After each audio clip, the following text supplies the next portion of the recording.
दोस्तों, मैं योगेश दीक्षित स्वागत करता हूं आप सभी का मेरे YouTube चैनल में। दोस्तों, एक सवाल आप सभी के मन में है और बहुत सारे लोगों का एक सवाल है, एक मन में डाउट है कि आखिर फॉरेक्स ट्रेडिंग जो हम लोग कर रहे हैं, जहां से हम मुनाफा ले रहे हैं, या तो हम सेल्फ ट्रेडिंग कर रहे हैं फॉरेक्स के अंदर, या फिर हम किसी ना किसी कंपनी के थ्रू, किसी ब्रोकर्स के थ्रू हम फॉरेक्स ट्रेडिंग कर रहे हैं, या फिर अलग एक तीसरा ऑप्शन आता है कि हम बोर्ड के थ्रू फॉरेक्स ट्रेडिंग कर रहे हैं। तो आखिर ये फॉरेक्स ट्रेडिंग जो हम कर रहे हैं, ये इंडिया में लीगल है या अनलीगल है? क्या ये कानूनी है या गैर कानूनी है? तो ये सवाल, ये डर आज एक आम इंसान के अंदर है और बहुत सारे क्वेश्चंस मेरे वीडियोस के ऊपर आए, बहुत सारे कमेंट्स मेरे चैनल पे आए, जहां पर लोग ये जानना चाहते हैं कि आखिर जो हम फॉरेक्स ट्रेडिंग कर रहे हैं, किसी भी बोर्ड के थ्रू कर रहे हैं, बोर्ड ब्रो के थ्रू कर रहे हैं, या फिर सेल्फ कर रहे हैं, तो ये सही है या गलत है? ये लीगल है या अनलीगल है? ये कानूनी है या गैर कानूनी है? आखिर हम इसमें काम करें या ना करें, या फिर हम इसमें काम करते हैं तो आगे हम किन तरीके की परेशानियों का सामना कर सकते हैं, किन तरीके की मुश्किलों का हम सामना कर सकते हैं। तो दोस्तों, आज का ये विषय बहुत इंपॉर्टेंट है। तो अगर आप मेरे चैनल पे पहली बार हैं तो चैनल को सब्सक्राइब कर लीजिए, बेल आइकन को प्रेस कर लीजिए और ज्यादा से ज्यादा लोगों तक इस वीडियो को शेयर करिएगा ताकि लोगों को सही जानकारी मिल सके। और वीडियो को पूरा देखिएगा, स्किप मत करिएगा, क्योंकि शायद आपको इस वीडियो के बाद ये सारी सही और गलत चीजों में अंतर पता चल सके कि हमें आखिर आगे करना क्या है। तो दोस्तों, फॉरेक्स ट्रेडिंग की हम बात करते हैं कि ये लीगल है या अनलीगल है। तो मैं आज आपको बताना चाहूंगा कि ये कंफ्यूजन है बहुत सारे लोगों को, और जब आपको नॉलेज नहीं होती किसी भी चीज की तो कोई भी व्यक्ति आपको कन्विंस भी कर सकता है और आपको कंफ्यूज भी कर सकता है। तो सबसे इंपॉर्टेंट बात आज आपको जानना यह जरूरी है कि अगर आप हिंदुस्तान में रह रहे हैं और आप किसी भी तरीके का व्यापार कर रहे हैं, आप कोई भी बिजनेस कर रहे हैं, आप किसी भी तरीके का लेन देन कर रहे हैं, और आप जब उस लेन देन को करते हैं और उसके बाद आप भारत सरकार को, गवर्नमेंट को इनकम टैक्स नहीं देते हैं, टैक्स फाइल नहीं करते हैं, तो क्या आप लीगल हैं या अनलीगल हैं? दोस्तों, ये एक इंपॉर्टेंट सवाल है जिसको बारीकी से हमें आसान शब्दों में, आसान भाषा में समझना पड़ेगा कि अगर आप किसी भी व्यापार को करते हैं, किसी भी काम को करते हैं, और आप अपने अकाउंट से जो भी लेन देन करते हैं या आपके अकाउंट में आप कैश डिपॉजिट करते हैं, एग्जाम्पल आपने अपने अकाउंट में 20 लाख से ज्यादा कैश डिपॉजिट किया, तो आपने जो भी ट्रांजेक्शन पूरे साल में अपने अकाउंट में किए, चाहे वो कैश डिपॉजिट के थ्रू किए हो, चाहे वो यूपीआई और ऑनलाइन इंटरनेट बैंकिंग के माध्यम से किए हो, और उन ट्रांजेक्शन के बिहाव पे अगर आप भारत सरकार को जो भी आपका टैक्स का दायरा आता है वो टैक्स आप देते हैं या नहीं देते हैं। अगर आप देते हैं तो आप लीगल हैं, आप सही हैं, आप सही दिशा में हैं, और अगर आप उस टैक्स को नहीं देते तो आप इनलीगल हैं, यानी कि आपने कहीं ना कहीं टैक्स चोरी करी, और टैक्स चोरी करी तो वो सरकार की निगाह में गलत है, आप दोषी पाए जाएंगे और आपके ऊपर पेनल्टी लगेगी। दोस्तों, ठीक इसी तरीके से हम बात करते हैं फॉरेक्स ट्रेडिंग की। फॉरेक्स ट्रेडिंग का मतलब क्या है, सबसे पहले ये जानना जरूरी है। फॉरेक्स के अंदर हम जो शब्द यूज करते हैं, FOREX, ये दो शब्दों से मिलकर बना है, फॉरेन एक्सचेंज, यानी कि किसी भी विदेशी मुद्रा को जब हम एक्सचेंज करते हैं उसको हम कहते हैं फॉरेक्स ट्रेडिंग। जैसे कि हमारे भारत की जो करेंसी है वो INR है, रुपया है, वैसे ही अमेरिका की है, चाइना की है, जापान की है, यूरो है, पौंड है, डॉलर है। जब भी आप किसी दूसरी कंट्री में जाते हैं, जब आप अपने देश से किसी दूसरे देश में जाते हैं, तो वहां पर आपको करेंसी को एक्सचेंज करना होता है, और उस करेंसी को एक्सचेंज करने की प्रक्रिया को ही हम फॉरेन एक्सचेंज या फिर फॉरेक्स ट्रेडिंग कहते हैं। तो यहाँ पर दोस्तों, जो हम फॉरेक्स ट्रेडिंग कर रहे हैं, इसको आप ना लीगल कह सकते हैं, ना ही आप इसको इलीगल कह सकते हैं। कहने का मतलब ये है कि भारत के अंदर या भारत के बाहर कई देशों के अंदर इसको आप इनलीगल भी नहीं बोल सकते और आप लीगल भी नहीं बोल सकते। कहने का मतलब यह है कि जब आप यहाँ पर ट्रेड करते हैं, जब आप किसी भी एक्सचेंज को चुनते हैं, किसी आप ब्रोकर को चुनते हैं, वहां पर आप फंड रखते हैं, और जब आप फंड को रखकर आप किसी भी अदर कंट्री की करेंसी के अंदर USDT के पेयर में ट्रेडिंग करते हैं, तो कुछ बैंकों में भी आप डीमेट अकाउंट खुला सकते हैं, बट वहां पर भी 2 या 3 पेयर ही अलाउ है जो कि लीगल भाषा में आते हैं। उसके बाद वहां पर भी वो चीज लीगल नहीं कहलाती।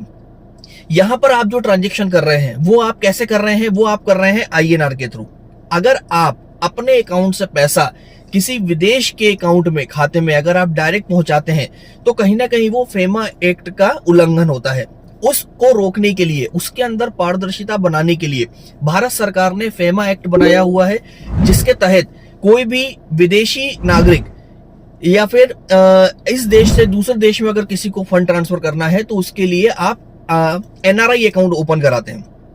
एनआरआई अकाउंट जो आप ओपन कराते हैं उसके थ्रू आप मनी एक्सचेंज करते हैं, फंड ट्रांसफर करते हैं, जिससे हम एक देश से दूसरे देश में पैसा भेजते हैं। लेकिन अगर आप डायरेक्टली यहां से किसी अदर कंट्री में किसी अदर अकाउंट में फंड ट्रांसफर करते हैं तो वो कहीं ना कहीं इनलीगल के अंदर आता है।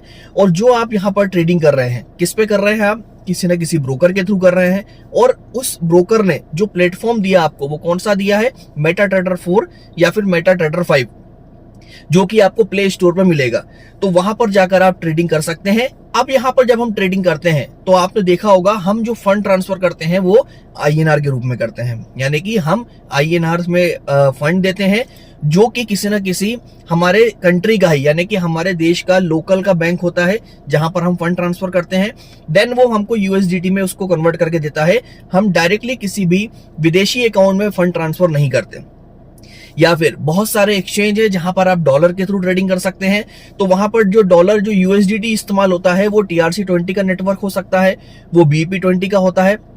नॉर्मली देखा जाए तो अधिकतर 99% केस में TRC20 का USDT ही उपयोग में होता है। तो वहां भी जब आप उस USDT को बाय करते हैं तो वो भी आप INR देकर करते हैं, किसी न किसी person to person P2P transaction करते हैं। आप आपस में डॉलर बाय और सेल करते हैं, वहां भी आप किसी विदेशी अकाउंट में फंड ट्रांसफर नहीं करते। तो यहाँ पर आप जो ट्रांजेक्शन कर रहे हैं, जो आपके अकाउंट में ट्रांजेक्शन हो रहा है आपको उसके जो भी आपने मुनाफा लिया, आपको उस मुनाफे के अनुसार, उस ट्रांजेक्शन के अनुसार जो भी आपका क्राइटेरिया आता है, उस क्राइटेरिया के अंदर आपको टैक्स को फाइल करना होगा। ये बात आपके समझ में आज शायद नहीं आएगी, तो ये बात आपका CA आपको समझाएगा।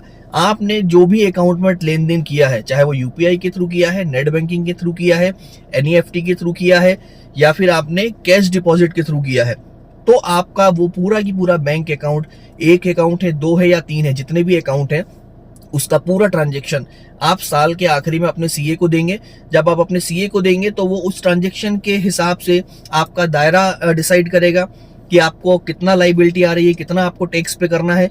आप उतना टैक्स पे करेंगे, आप बिल्कुल निश्चिंत रहिए, आपको किसी भी तरीके की कोई नुकसान नहीं है, किसी भी तरीके की परेशानी का सामना आपको नहीं करना पड़ेगा। अगर आप सही मायने में, सही दायरे में आकर टैक्स पे करते हैं, टैक्स को भरते हैं, इनकम टैक्स भरते हैं, तो आपको कोई प्रॉब्लम नहीं आएगी। तो आप निश्चिंत रहिए। ये जो भ्रम है, ये जो भ्रांति है, या जो लोग बोल देते हैं कि ये भारत सरकार से अप्रूव्ड है कि नहीं, लीगल है कि नहीं, हम इसको करना है चाहिए, नहीं करना चाहिए, तो इन सब बातों में आपको नहीं पड़ना।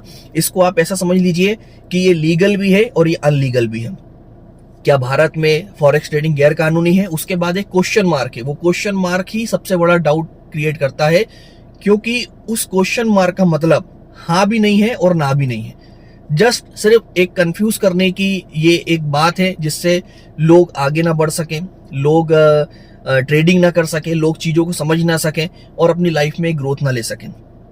तो दोस्तों, मुझे लगता है कि शायद ये वीडियो के माध्यम से आज आपको समझ में आएगा कि हमें ट्रेडिंग करना चाहिए।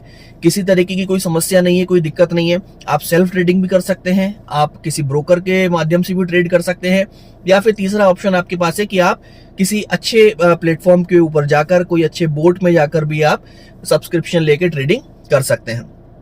तो दोस्तों, अगर आपको वीडियो पसंद आया हो तो इसको लाइक करिएगा, शेयर करिएगा, ज्यादा से ज्यादा लोगों तक इसको पहुंचाइएगा ताकि लोगों को सही जानकारी मिल सके। और अगर आप मेरे चैनल पर पहली बार है तो चैनल को सब्सक्राइब करिएगा, क्योंकि आने वाले समय में मैं आपको और भी बहुत सारी ऐसी जानकारी देने वाला हूं जिसे जानकर आपको बहुत सारे डाउट आपके क्लियर होंगे, डर आपका खत्म होगा और आप अपनी लाइफ में एक बहुत बड़ी सक्सेस ले पाएंगे। Thank you so much, wish you all the best.